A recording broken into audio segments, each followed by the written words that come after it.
October 26 జ్ఞానమునకు ఆరంభం. చదవండి. యోబు గ్రంథము 27, 28 అధ్యాయాలు. మరియు యెహోవా యందలి భయభక్తులే జ్ఞానమనియు, దుష్టత్వము విడచుటయే వివేకమనియు ఆయన నరులకు సెలవిచ్చెను. యోబు 28, 28. నిజమైన జ్ఞానం దిశగా తొలి అడుగు దేవుని పట్ల భక్తి గౌరవాలతో కూడిన వైఖరే. మన పట్ల వినయ వైఖరి కూడా అందులో ఇమిడి ఉంది. తర్వాత అడుగు జ్ఞానం కోసం దేవుణ్ణి వేడుకోవడం. యాకోబు 1:5.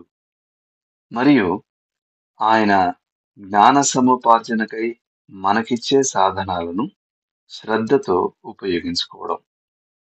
ప్రత్యేకించి దేవుని వాక్యాన్ని తెలుసుకుని పాటించడం.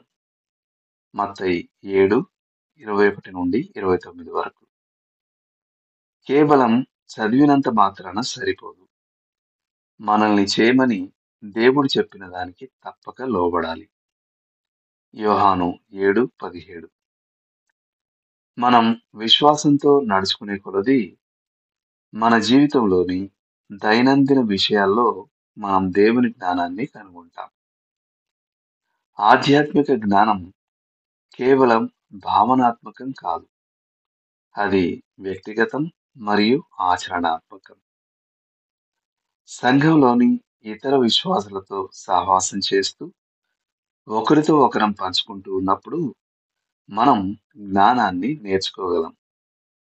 అత్యుత్తమ పుస్తకాలు చదవడం కూడా మనం జ్ఞాన వివేకాల్లో ఎదగడానికి సహాయపడుతుంది. ప్రాముఖ్య విషయం ఏమిటంటే మనం క్రీస్తుపై దృష్టి కేంద్రీకరించాలి.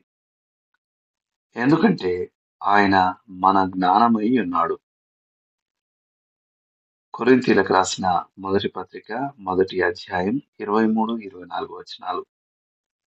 మరియు బుద్ధి జ్ఞానముల సర్వ సంపదలు ఆయన యందు గుప్తములై ఉన్నవి. కొలస్సీ 2:3. మనం ఎంతగా క్రీస్తును తెలుసుకుంటే మరియు ఎంతగా ఆయనలా మారితే అంతగా మనం జ్ఞానంతో నడుచుకుంటాం మరియు ప్రభు యొక్క చిత్తాన్ని అర్థం చేసుకుంటాం. లోతుగా ఆలోచించాల్సిన విషయం, ఏ విధాలుగా మీ వ్యక్తిగత గర్వం మీరు ఆధ్యాత్మిక జ్ఞానాన్ని పోగు చేసుకోవడానికి ఓ అడ్డంకి అయ్యేలా ఉంది. దేవుడు మిమ్మల్ని దీవించునుగాక. ఆమేన్.